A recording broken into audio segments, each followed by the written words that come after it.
भारत का एक ऐसा क्षेत्र जो हम भारतीय मैप पर तो देखते हैं, लेकिन वहाँ पर भारतीय संविधान लागू नहीं है।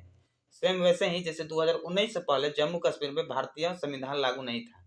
भारत को वह क्षेत्र जो प्राकृतिक सुंदरता और पर्यावरण से काफी भरा पड़ा है, लेकिन फिर भी वहाँ पर काला बादल हमेशा छाया रहता है और वह पाकिस्तान के हाथ में है। मैं बात कर रहा हूँ भारतीय क्षेत्र पीओके का।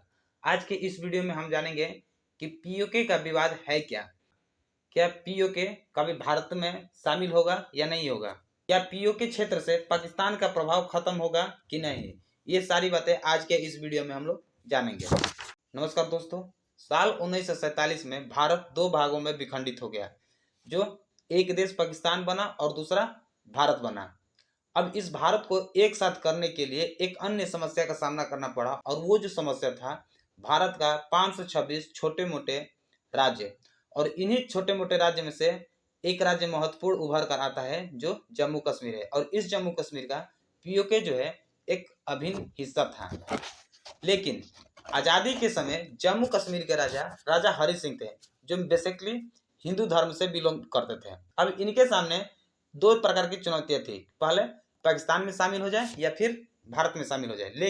लेकिन राजा हरि सिंह जो है जम्मू कश्मीर को आज़ाद करने के लिए, आज़ाद रखने के लिए स्वतंत्र रहने का घोषणा किए। ना पाकिस्तान में शामिल हुए और ना ही भारत में शामिल हुए, इसलिए क्योंकि जम्मू कश्मीर में विभिन्न संस्कृति, विभिन्न धर्म के लोग मौजूद थे और सांप्रदायिक हिंसा आंदोलन से बचने के कारण स्वतंत्र रहने का निर्णय लिया। लेकिन यह निर्णय जो है काफी हानिकारक साबित हुआ, जैसे कि जम्मू कश्मीर में जरूरी सामान की आपूर्ति रोक दी गई, रेल सड़कों का मार्ग जो है बंद कर दिया गया, पठानकोट और श्रीनगर का जो मार्ग व्यापार है उसको सीमित कर दिया गया।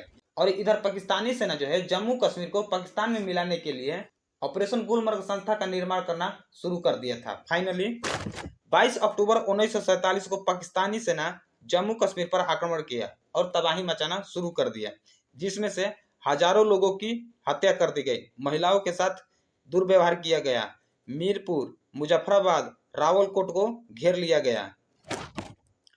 जब हमलावर बारामूला पहुंचा तो राजा हरि सिंह जो है श्रीनगर को छोड़कर कश्मीर भाग गए और भारत सरकार से संपर्क किए, और इस तरह से 26 अक्टूबर 1947 को भारत विलय पर हस्ताक्षर करके भारत के प्रधानमंत्री पंडित जवाहरलाल नेहरू और सरदार वल्लभ भाई पटेल से मदद मांगी तथा पाकिस्तानी सेना को पीछे ढकेलने के लिए गुहार लगाई। अगले ही दिन 27 अक्टूबर को भारतीय सेना ऑपरेशन विजय के तहत पाकिस्तान के खिलाफ युद्ध छेड़ देते हैं और बाहर ढकेलना शुरू कर दिया। हालांकि पाकिस्तानी सेना को पीओके से बाहर करने वाला ही था कि भारत के प्रधानमंत्री पंडित जवाहरलाल नेहरू जो है इस चीज से परेशान होकर के इस मामला को यूएनए में पहुंचा दिया, और यूएनए में पहुंचाने के बाद और युद्ध विराम की जो है गुहार करने लगे यूएनए से।